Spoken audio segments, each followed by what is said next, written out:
ನಿಜವಾಗ್ಲೂ ಇದು ನಡೀತು ಅದಕ್ಕೆ ನನ್ಗೂ ಕೂಡ ನಂಬಕ್ ಆಗ್ತಾ ಇಲ್ಲ. ನೆನ್ನೆ ಅಲ್ಲ ಮೊನ್ನೆ ನಮ್ಮಮ್ಮ ಒಬ್ರು ಕನ್ನಡಿ ತಂದಾಗ ಅದರಲ್ಲಿ ನೈನಿ ಅತ್ಗೆ ಆತ್ಮ ಕಾಣಿಸ್ತು ಅಲ್ವಾ? ಎಸ್, ಎಲ್ರು ನೋಡಿದ್ವಿ.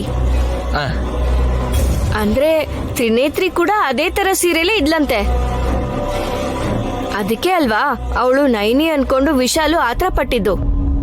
ಅವರು ಕೂಡ ವಿಶಾಲ್ನ ಮದ್ವೆ ಹುಡುಗ ಅಂತ ಅನ್ಕೊಂಡ್ರು. ಹಾಸಿನಿ,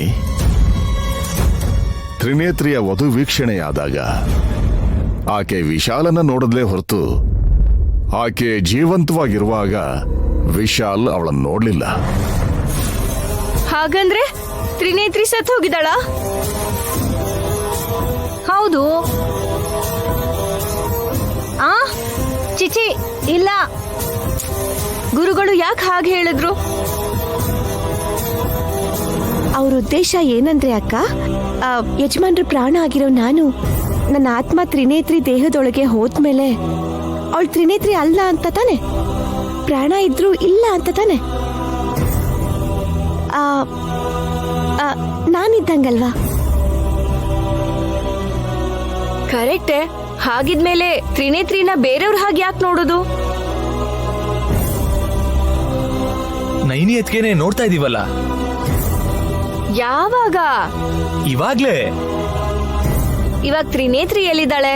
ಇಲ್ಲೇ ಇದ್ದಾಳಲ್ಲ. ಬಾ, ಹುಚ್ಚಿಡಿಸ್ತಿದ್ದೀರಾ ಆಂಟಿ? ಅವಳು ನೈನಿ ಅಲ್ವಾ? ಕೋಮಾಯಿಂದ ಹೊರಗ್ ಬಂದಿದ್ದಾಳಲ್ವಾ? ನಾನ್ ಕೋಮಾಗ್ ಹೊರಟೋಗ್ತೀನಷ್ಟೇ ನಿಮ್ ಮಾತ್ ಕೇಳಿದ್ರೆ. ಅಕ್ಕ, ನೀನ್ ತುಂಬಾ ಯೋಚನೆ ಮಾಡ್ಬೇಡ. ನಾವೀಗ ಮಾಡ್ಬೇಕಾಗಿರೋ ಕೆಲ್ಸ ತುಂಬಾ ಇದೆ. ಹಾ ಸರಿ, ಆದ್ರೆ ನನಗೆ ಇನ್ನೊಂದು ಸಂದೇಹ. ಅಮ್ಮ ಹಾಸಿನಿ, ಅನುಮಾನ ಅನ್ನೋದನ್ನ ಪಕ್ಕಕ್ಕಿಟ್ಟು ನಡಿಬೇಕಾಗಿರೋದ್ರ ಬಗ್ಗೆ ಯೋಚನೆ ಮಾಡು. ನಿನಗೆ ಅರ್ಥ ಆಗತ್ತೆ.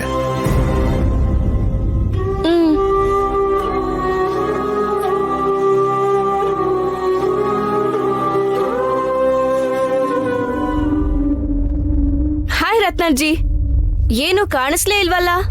ಕಾಣಿಸ್ದೆ ಹೋಗಿರೋದು ನಾನಲ್ಲಮ್ಮ, ನನ್ ಮೊಮ್ಮಗಳು ತ್ರಿನೇತ್ರಿ. ನಿಜಾನೇ. ನಮ್ ನೈನಿ ಅಕ್ಕ ಕೋಮಾಯಿಂದ ಆಚೆ ಬಂದಿದ ತಕ್ಷಣ ನಿಮ್ ಮೊಮ್ಮಗ್ಳು ಓಡ್ ಹೋದ್ಲಲ್ವಾ? ಅಂದ್ರೆ ಕೋಮಾದಲ್ಲಿ ಇದ್ದಿದ್ದ ವಿಷಯ ನಿಮಗ್ ಗೊತ್ತಾ? ಎಷ್ಟ್ ದಿನದಿಂದ ಈ ಮನೇಲಿದ್ಲ ಗೊತ್ತಿಲ್ಲ. ಆದ್ರೆ ನೈನಿಗೆ ಪ್ರಜ್ಞೆ ಬರೋ ತರ ಮಾಡಿದ್ರು ನಮ್ ಗುರುಗಳು. ಹೌದಾ?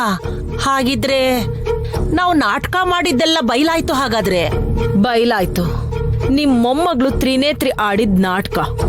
ಹೀಗೆ ಎಷ್ಟ್ ಜನರನ್ನ ಮುಳುಗಿಸಿದಾಳೆ. ಅಜ್ಜಿ ಬಂದ್ಯಾ? ಬಾಬಾ, ಊಟ ಮಾಡೋಣಂತೆ ಬಾ. ಬೆಳಗಿಂದ ತಿಂದಿದ್ಯೋ? ಏನಪ್ಪ ವಿಕ್ರಾಂತ್, ಈ ನಾಟಕಕ್ಕೆ ಸೂತ್ರಧಾರ ನೀನೇ ತಾನೆ? ನೀನ್ ಹೇಳೋವರೆಗೂ ಇವ್ರಿಗೆ ಅರ್ಥ ಆಗಲ್ಲ. ನಾನೇನ್ ಹೇಳ್ಬೇಕು ಅಂತೀರಾ? ಹಾ, ನಾನು ಹೇಳ್ಬೋದಾ?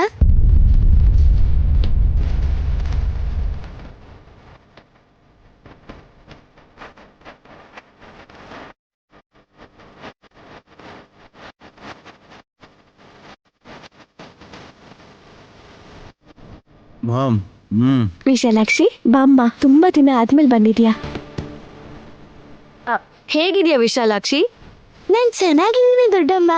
ನೀವೇ ಗೊಂದಲದಲ್ಲಿ ಸಿಗಾಕೊಂಡಿದ್ದೀರಾ ಅಂತ ನಾನು ನಿಮ್ಗೆ ಸಹಾಯ ಮಾಡಕ್ಕಂತ ಬಂದೆ. ಇಷ್ಟ ದಿನ ನಾವ್ ಮನೇಲಿ ಹೆಚ್ಚಾಗವ್ರೆ ಅಂತ ಅನ್ಕೋತಾ ಇದ್ರೆ ನೀನು ಹೇಳ್ದೆ ಕೇಳ್ದೆ ಬಂದಿದ್ಯಾ? ಈ ಹುಡುಗಿ ಯಾರು? ನನ್ನ ಕೂಡ ನಿಮ್ಮ ಮೊಮ್ಮಗಳು ಅಂತಾನೆ ಅನ್ಕೊಳ್ಳಿ, ತಪ್ಪೇನಿದೆ?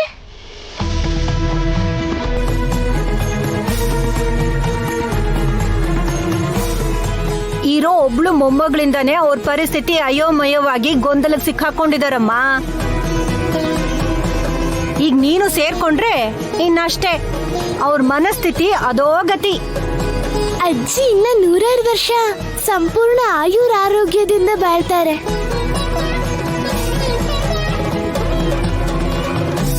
ಅರ್ಧ ಆಯುಸಿಗೆ ಕಣ್ಮುಚ್ಚು ಅಂತವಳು ಅವಳು.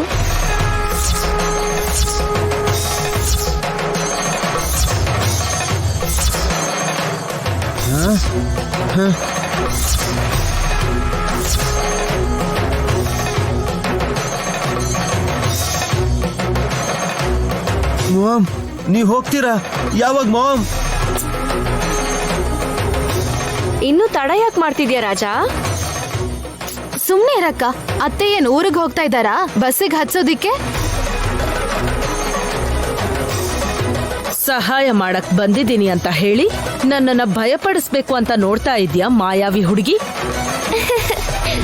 ಶಿವಭಕ್ತರಾಗಿರೋರ್ ಬಾಯಲ್ಲಿ ಆ ಮಾತು ಸುಮ್ನೆ ಬರಲ್ಲ ಅತ್ತೆ. ಏನೇ ಆಗ್ಲಿ, ಯಾರೆಲ್ಲಾದ್ರೂ ಹೋಗ್ಲಿ, ನೀನು ಅವ್ರನ್ನ ಅತ್ತೆ ಅಂತ ಕರೀತಾ ಅವ್ರ ಚಾಕ್ರಿ ಮಾಡ್ಕೊಳ್ತಾ ಇಲ್ಲೇ ಇರಬೇಡ. ಇವ್ರ ಬಾಯಿಗೆ ನಾವು ಸಿಗಾಕೊಳ್ಳೋದು ಬೇಡ. ಈಗ ನಾವು ಹೊರಡೋಣ. ನಡಿ ತ್ರಿನೇತ್ರಿ. ನಾನ್ ತ್ರಿನೇತ್ರಿ ಅಲ್ಲ, ತ್ರಿನಯನಿ ಅಜ್ಜಿ. ಹಾಗೆ ಹೇಳಕ್ಕ. ನೀನ್ ಹೇಳೋವರೆಗೂ ಇವ್ರು ಕೇಳಲ್ಲ ಅನ್ಸುತ್ತೆ. ಅಮ್ಮ, ನಿನ್ ನೈನಿನೇ ಆದ್ರೆ ಇದಕ್ಕೂ ಮುಂಚೆ ಅಜ್ಜಿ ಪರಿಚಯ ಇರುತ್ತಾರ. ಅದ್ ಹೇಗ್ ಮಾತಾಡ್ತೀಯಾ?